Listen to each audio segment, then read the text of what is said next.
Le genou est la plus grosse articulation de notre corps, sollicitée par la plupart de nos mouvements.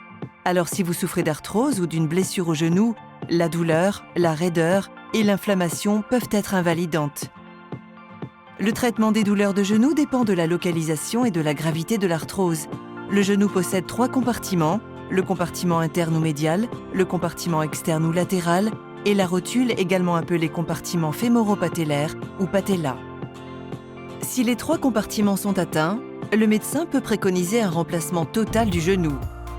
Toutefois, en cas d'arthrose débutante ou intermédiaire ne touchant qu'un seul ou 2 compartiments, un remplacement partiel peut être recommandé.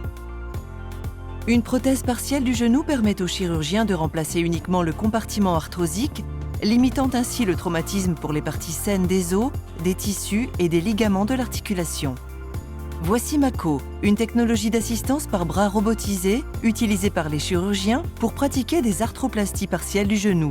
Elle a pour but de les aider à réaliser une intervention sur mesure, chaque planification chirurgicale s'appuyant sur le diagnostic et l'anatomie d'un patient en particulier. Voyons comment fonctionne cette technologie. Tout commence par un scanner de l'articulation du genou, une série de radiographies réalisées selon différents angles pour que le chirurgien puisse observer des éléments généralement invisibles sur une radio simple. Les données du scanner sont utilisées pour créer un modèle virtuel 3D de l'anatomie unique du patient. Ce modèle virtuel est alors chargé dans le logiciel du système Mako et utilisé pour créer la planification préopératoire personnalisée.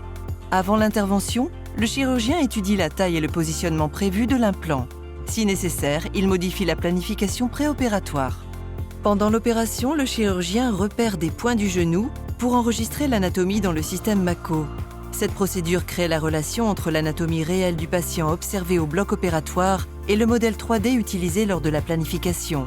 Cette étape permet de garantir que l'intervention respecte bien la planification.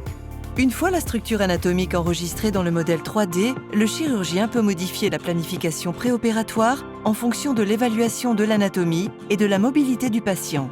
Il va ensuite guider le bras robotisé pour retirer l'os et le cartilage arthrosique du genou. Une frontière virtuelle oppose une résistance tactile qui empêche le chirurgien de retirer davantage d'os que la partie malade identifiée dans la planification préopératoire. Des repères visuels verts affichés à l'écran indiquent la quantité d'os à réséquer. Ils aident le chirurgien à respecter la planification chirurgicale préopératoire. Une fois l'os malade retiré, un implant partiel de genou est inséré dans l'espace articulaire. Lorsque la mobilité du genou est jugée satisfaisante par le chirurgien, le patient peut passer à la rééducation qui lui permettra de renforcer son articulation.